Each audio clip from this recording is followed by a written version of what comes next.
Good day, everyone. Today I'm going to tell my story about my nutrition evolution, starting from when I was a kid, through my teenage years, and then through my adult years, and the changes I made over time to my diet and why. Growing up as a child in Eastern Canada, we would practically eat everything, and I mean everything. Ultra-processed foods with lots of sugar, soda pop, junk food, lots of bread, various starches, lots of dairy products, and also various animal meats, fish, fruits, and vegetables. There's not many rules outside of eating everything on your plate and eat your vegetables.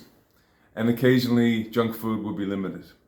It pretty much resembled the standard American diet, the SAD, the SAD, it's very sad, and the Canada Food Guide, which recommended that you load up on grains, as most of you probably can remember, and dairy, equally to the fruits and vegetables and animal meats, which is sad indeed and outdated.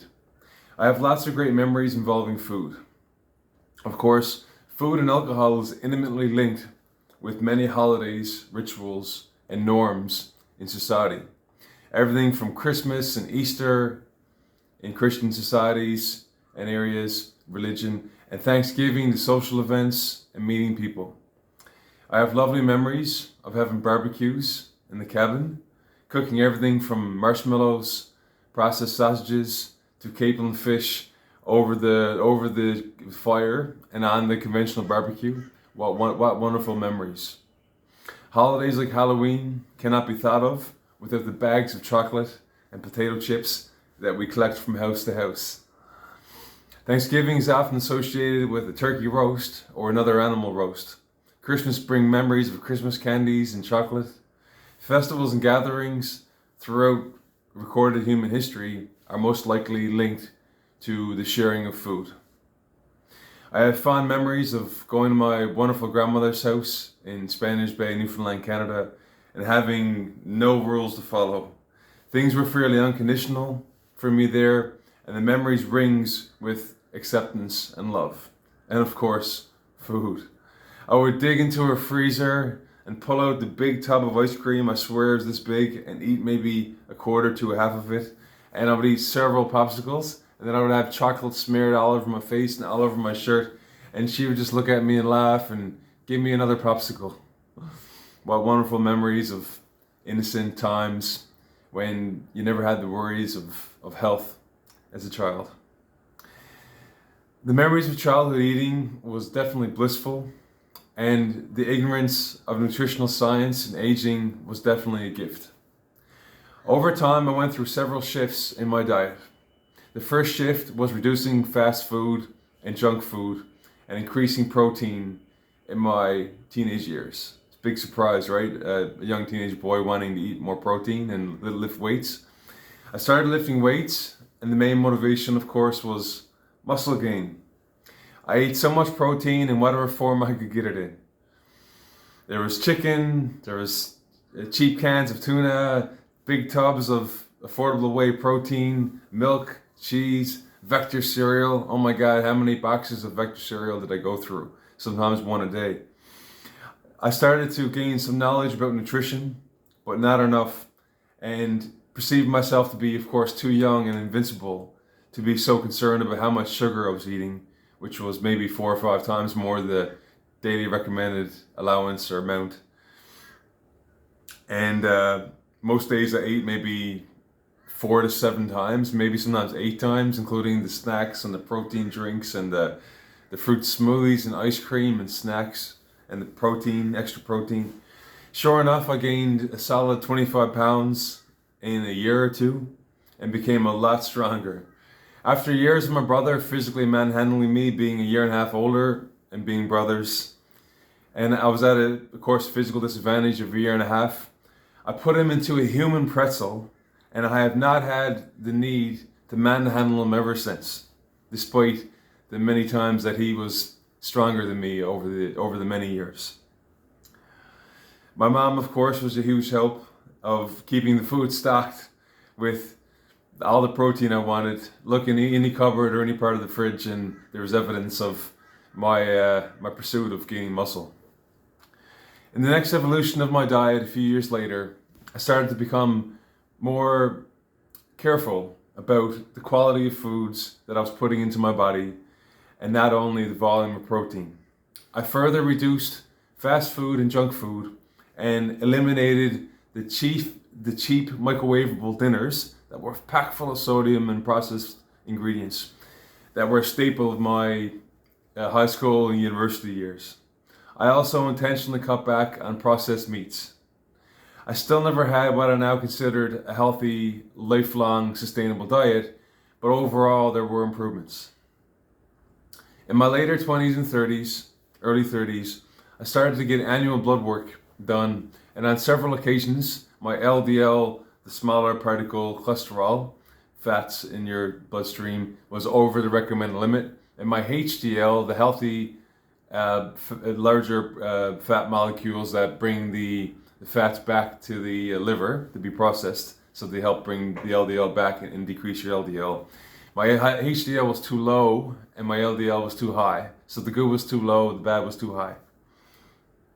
And my triglycerides were higher than the recommended limit. During these times, I was able to get them back to the recommended window through changes to my diet and exercise. I lost about 20 pounds through joining boxing and doing more cardiovascular exercise, which most certainly helped. This brought my blood pressure into a consistently healthy range, where before it was inconsistently healthy, then unhealthy. It swung like a roller coaster. And I was having maybe 4 to 6 meals per day. I brought that down maybe to 3 to 4. And the amount of carbohydrates I was consuming, fruit juices and starches like bread, rice, pasta, and cereals, I was still eating too many of those. So too much fruit juices, too much starches of all different types. I was not eating as much junk food anymore. I cut out most of the raw sugar and fast food, but I was definitely consuming more sugar than I realized. That was rapidly converting into a glucose spike in my bloodstream and corresponding insulin. So insulin needs to clear the glucose in your bloodstream to maintain about 1 teaspoon per 5 to 6 liters of blood at any given time. If you go up to 2 teaspoons and your body's not efficient enough, your insulin's not efficient enough, your cells are rejecting the push of the glucose into the cells, then what happens is that your blood goes from 1 teaspoon to 2 teaspoons at a given time, and that's called type 2 diabetes. Very sensitive. During this time, I reduced bread intake and the whole milk intake. I also removed the majority of ultra-processed foods that I was eating on occasion, which wasn't much. When I turned 40, this was a big turning point about 6 months ago, my blood work showed clear signs of metabolic dysfunction or syndrome. When I had my blood work done, my family doctor told me I had a 7.5% probability of having an adverse cardiac event, ACE, like a heart attack or stroke, in the next 10 years if I continued on the same trajectory and trend as I was on. Naturally, this was alarming. A couple of months later, when I was in Southeast Asia, I completed a more detailed annual health checkup at a private hospital in Thailand, where they did all the blood work and urine testing, along with scanning many of my organs with specialized tools, including my liver, stomach, heart, and brain, amongst other organs. The test showed several clear signs of metabolic dysfunction, very important, including high triglycerides, again, high LDL, low HDL cholesterol, onset NAFLD, non-alcoholic fatty liver disease, not created by alcohol but by sugar, some calcium buildup on the main and coronary artery, as well as high uric acid. And all these things are linked to sugars, ultra-processed foods, and consuming more calories than my body needed per day. After some research, I recognized that I was both consuming too much food most days, and in particular, too much sugar and starches in the name of fruit health. All, folks, a note on that, all sweet drinks, all sugary drinks, like Coca-Cola, obviously, orange juice, fruit smoothies, acai bowls, despite the antioxidants and vitamins that they have, they all convert rapidly, equally to lots of teaspoons of sugar in your bloodstream, and your body's got to handle it. So don't fool yourself like I did. It took me many years to learn. I was feeding my sugar addiction through fruit smoothies and acai bowls with lots of tropical fruit. Tropical fruit are also higher in sugars compared to berries. You're better off going with things like berries and kiwi and that have high fiber and lower sugar. As well, I was eating too much combined starches, in particular bread, rice, and pasta. Oh my God, I love pizza. I love pasta. Oh my God, I love Italian food. I love bread, especially when they give it, Italian restaurants give that before the meal. That's the worst thing you can eat pretty much to spike your insulin. Rice, I'm not such a big rice fan, but I eat a lot of rice in the sushi rolls. In short, these food increase glucose in the bloodstream, corresponding insulin increase. You got to store that. You got to get that glucose, the sugar out of the bloodstream to go back to 1 teaspoon per your blood volume level to stay alive, to maintain homeostasis, the balance of things in the body. The fruit, and of course, I was overtaxing my body with all that sugar. The fructose and all the sugar was building up around my liver and damaging my cellular health. So like I mentioned in the previous video, half of sugar is glucose and half of sugar, which can be used for energy, and half of sugar is fructose. The body has no use for fructose and only the liver can process it. And what it does is excess fructose that's not burned in exercise gets converted into fat around the liver, which is one of the main contributors to non-alcoholic fatty liver disease, which is the main risk factor for heart disease, type 2 diabetes, worse metabolic dysfunction, pre-diabetes, of course, which comes before diabetes, type 2 diabetes, as well as neurodegenerative diseases. So bad news, right? Definitely bad news. I wouldn't be making these videos if this wasn't super important to our health and if this information wasn't vital in today's world. The high triglycerides and LDL cholesterol are also a product of eating 2 high glucose foods, contributing to the calcium buildup in my coronary arteries. It's all linked. So the link with the coronary arteries, which many of you wouldn't know, I didn't know until I learned it recently. When we take in the sugar, the liver converts it into the triglycerides and the fat, and that becomes part of the LDL fats in the bloodstream, which contributes to the small particles embeds themselves into the lining of the artery, the coronary artery, which calcifies over, and eventually it can clog your artery. And if a big enough piece pops off, it blocks the artery or goes up to your brain and creates either a heart attack or a stroke. So it's all linked to diet. Diet is extremely important. It's not the only thing. Okay, to go off on a tangent for a second, stress is a horrible thing. Lack of sleep, which causes stress and cortisol release, that spikes your insulin as well. That's not good for your metabolic health. A lack of exercise is not good. Lots of good balanced exercise, especially developing muscle. The more muscle you have, the more it can absorb glucose and protein. So it's not only diet, but diet is definitely number 1. Bottom line is all metabolic health is linked, and metabolic dysfunction greatly increases the risk for type 2 diabetes, heart disease, and neurodegenerative diseases, period. And you can look up Dr. David Lustig amongst other experts to confirm that. Dr. Mark Hyman, there's a variety of different top scientists and medical doctors and nutritionists who confirm that. So I've cut out, more recently, in the last 6 months after that traumatic news really, I've cut out most sugars from my diet on most days, and I have cut back on starchy foods most days. I started eating more vegetables, including salads and a mixture of vegetables, reducing fruit intake, increasing salmon in my diet, important omega-3 fats, depending on where I am in the world. Not all places have good salmon, like some places in Africa don't, for example, harder to find. I also try to stick to a variety of nuts, berries, plain yogurt, high cacao, 85% plus cacao, so it's much less sugar. It's like a nice treat because I love the taste of it, and it's really has a lot of polyphenols, healthy for the body. Low sugar chocolate for a snack when I want one. Sometimes I eat too much. I'm not perfect. I have a small amount of starch in some meals, like a palm size amount. That's only maximum quarter size of the overall meal of the plate, like some bread, potatoes, or pasta. But when I'm very disciplined, it's better off that I don't have that on my plate at all. But when I want to, when my discipline's waning, or I have a bad day or bad night's sleep, or you miss the gym, or you're stressed, whatever, then having that little portion of starch makes me feel better. But I always limit it to maximum 25% of my plate. Most of the time, not all the time. Occasionally you just have that couple glasses of wine and that red wine and that big bowl of pasta, right? Or that slice of pizza. That happens. I drink a lot of cappuccinos because I love coffee. And coffee has so many beneficial benefits, polyphenols and health benefits, even to prove helps longevity. And with a little bit of milk, and try to sip on water most of the day. I aim to keep my meals down to maximum 3 per day. The less, really, the better.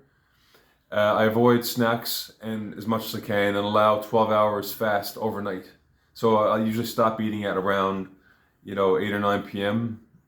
most days, and I try not to eat until maybe 10 or 11 or 12 the following day. For example, 12 to 14 hours. I don't always win. So I lost my mom to liver failure 13 years ago when she was 54. So I'm determined not to make the same mistakes, same errors that she made, even though that's very complicated and people's personalities and lifestyle decisions are very complex and based on history and intergenerational, their individuality, etc. I'm not putting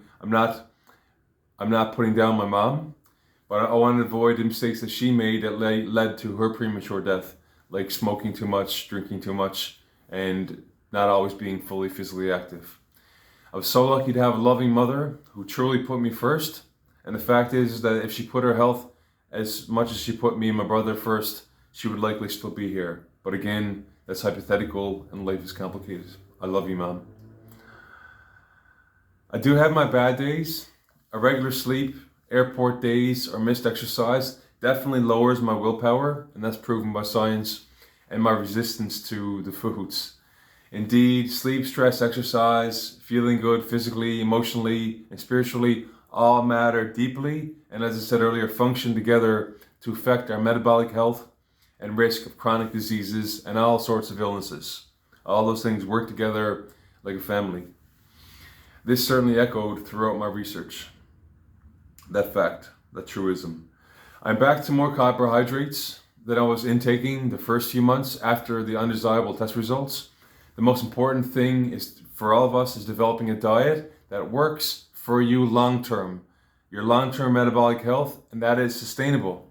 Sustainability is the key thing. So many of 9 out of 10 people go on a diet and they yo-yo backwards, they regain the weight that they put on plus more, and they lose more confidence. And they say, well, dieting doesn't work. But the fact is that they never found a sustainable diet that was good for their long-term metabolic health and that was sustainable.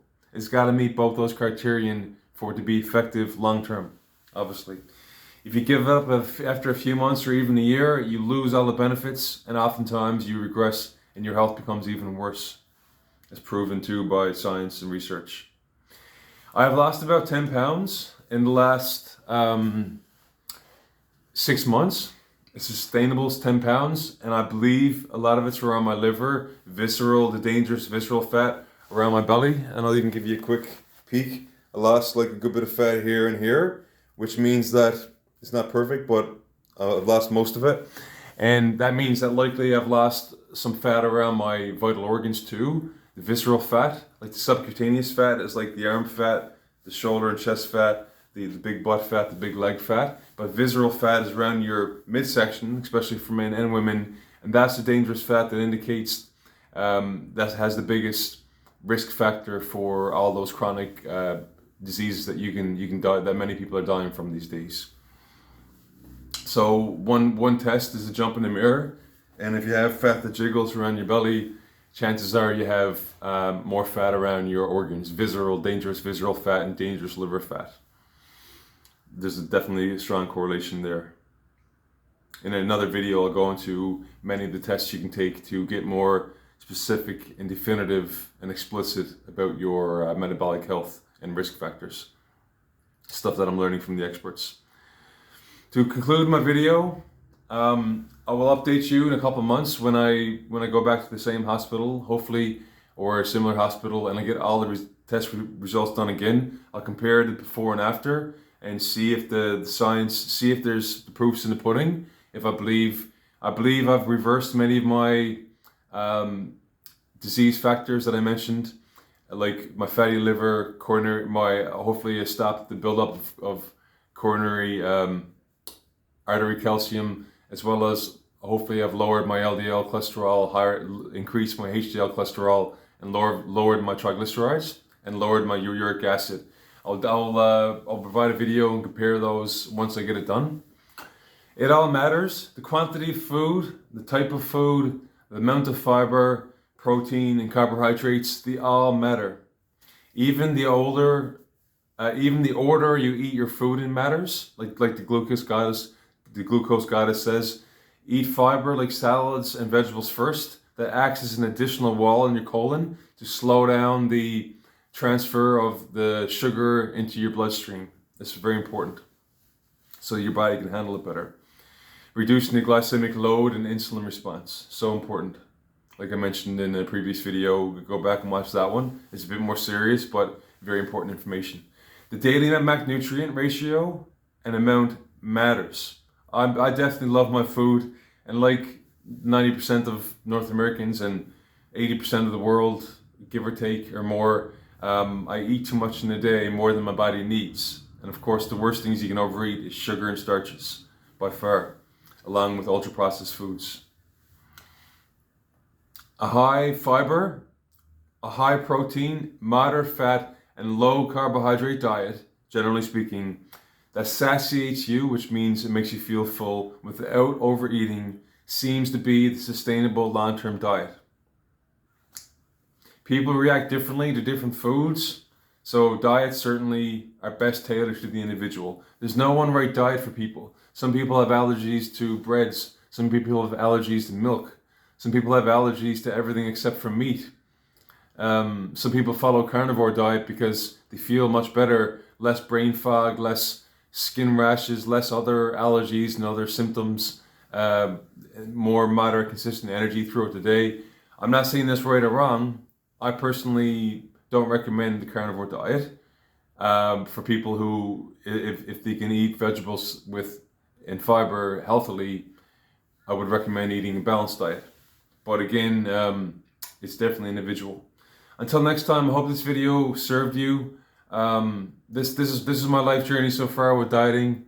In summary, most of my diet now is things like salmon, chicken, some beef, lots of vegetables, lots of some fruit, mostly berries, lots of seeds and nuts like cashews and like macadamia nuts, like pumpkin seeds.